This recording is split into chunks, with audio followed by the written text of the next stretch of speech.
I'm Stephen Durfee. I'm a baking and pastry instructor at Culinary Institute of America at Greystone in the Napa Valley. Today I'm going to show you how to make a pie crust the heart-healthy way using canola oil as to replace our saturated fat. Typically, a pie crust might be made with lard or partially hydrogenated vegetable shortening or, of course, butter. The version we're going to show you today uses canola oil. Canola oil in two different forms. I'm actually going to make two different recipes.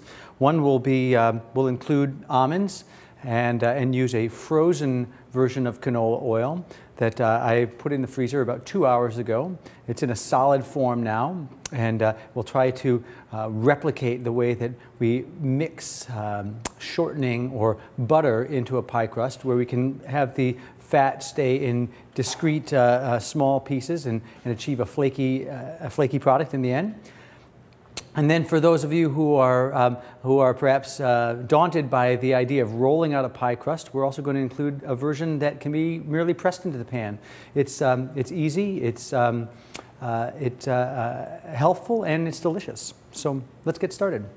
For the first version, I'm actually going to use some sliced almonds. Almonds, of course, are very healthy as well, and including a little bit of almonds in your daily diet is recommended. Nut oils have a healthful quality. I'm going to grind them up in a food processor. You could also use almond flour, which is available in specialty food stores. This just takes a few seconds to grind up.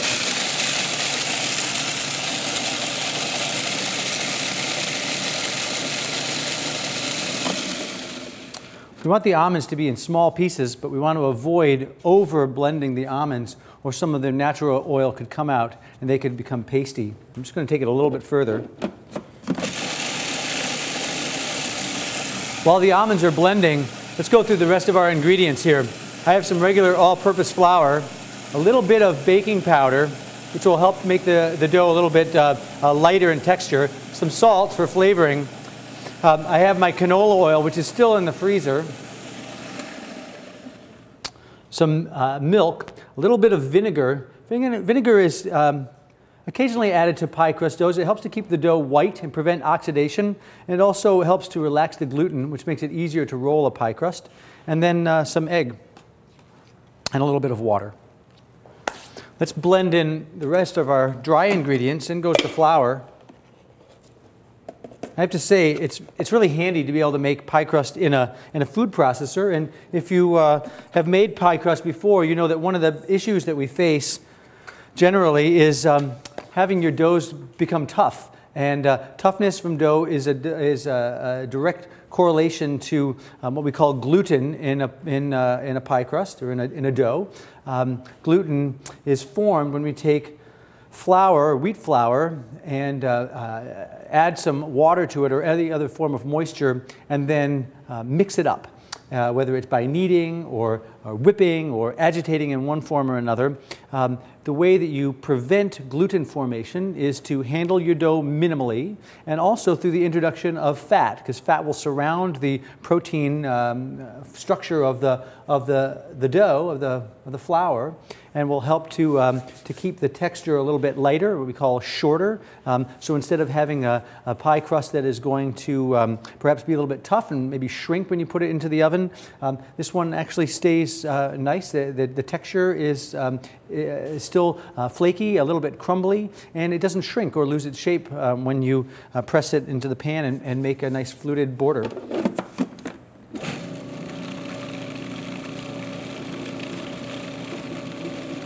So I've ground up the almonds with the flour. It's pretty well distributed there now. I'm going to mix my moist ingredients here, which is milk and water, a little bit of vinegar, and an egg. I'm just doing it in this container. Makes it a little bit easier, and don't have to dirty another dish. I'm going to mix my my ingredients in this container. It's water, milk, egg, and a little bit of white vinegar, and just blend them together lightly.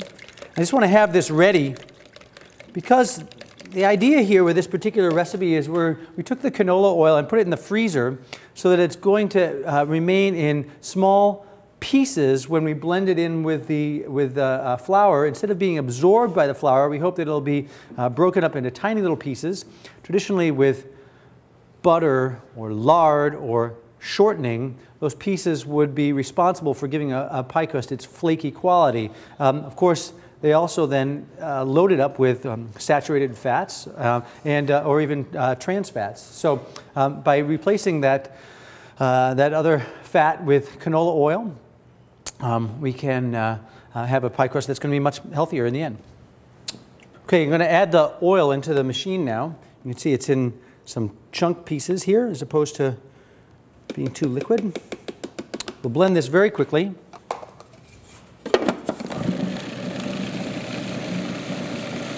Once the oil has been distributed through the dry ingredients, I'm just going to carefully stream in my liquid and process only until it comes together, which is not very long, as you can see. This dough is somewhat soft, and of course the key to this particular recipe is to keep the oil from being absorbed into the flour. I'm going to take a little bit of flour onto my tabletop.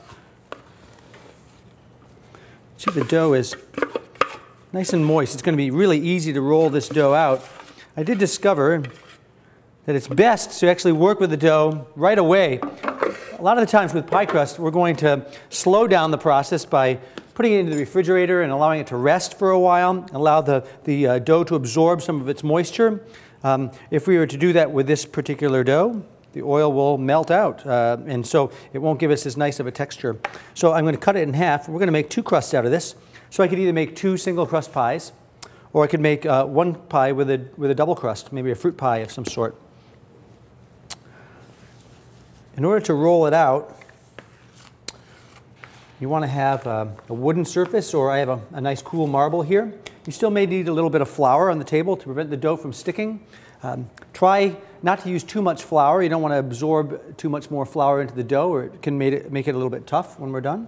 But a little bit sprinkled across the tabletop will work, and I'll press it out into a round shape.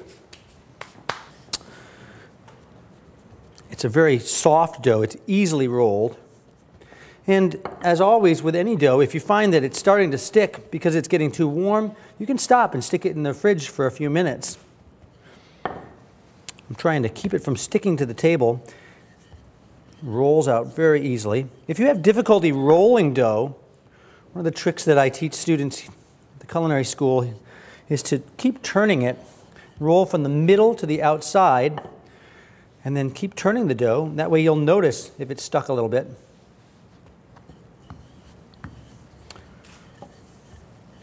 Now, it helps to have a cool kitchen to work in.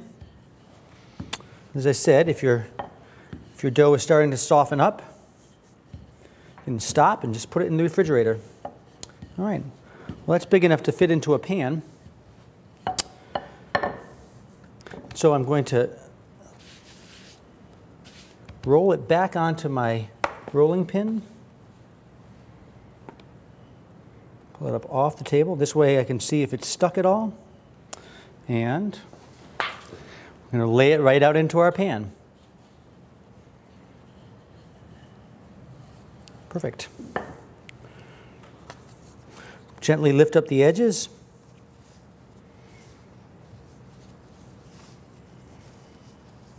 With this excess crust on the side, you can either trim it off with a pair of scissors, or we can fold it underneath to sort of build up the border, and we can make a nice little decorative edge by crimping it. Or you can take some of that dough and perhaps roll it out and make some decorations, cut out some little leaves or flowers, branches to decorate the top surface. I'm going to trim mine because I want to make a fluted border.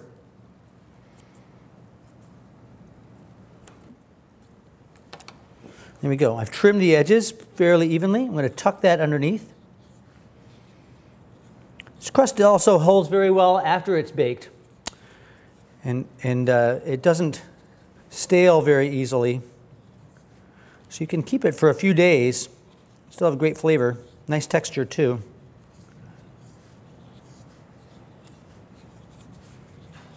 Once we've tucked in the border, whoops,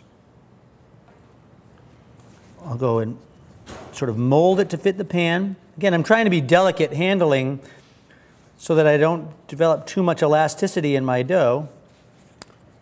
And then I'll go through and give it a quick decorative border just by using my fingertips. Now typically when we're making a pie crust by this method, using butter or using a shortening, you would need to chill the dough for a length of time so you prevent shrinkage when the dough bakes. And it might shrink away from the side of the pan, it might develop some toughness. Again, this dough I'm going to put into the freezer just for a few minutes to allow it to stabilize. Then we'll go right into the oven. I might commonly poke it with holes with a fork, a step we call docking. Docking allows any collected pockets of air that are underneath the pie crust to escape, so you will not have a problem with your dough rising up off the bottom of the pan and then not having even browning. So a few holes up. I'm going to go stick this in the freezer, and then right out of that, we'll line it with some paper and some baking beans. We're going to blind bake this crust and fill it with a custard filling. Here's our pie crust out of the oven. We blind bake this for about 15 minutes at 350 degrees, lining it first with a piece of parchment paper and some baking beans. You can see that it held the shape of the crimping very, very well. It's got a nice even browning all the way. And I'm now ready to fill this with a custard filling or a fruit filling. Back into the oven, we'll be all done.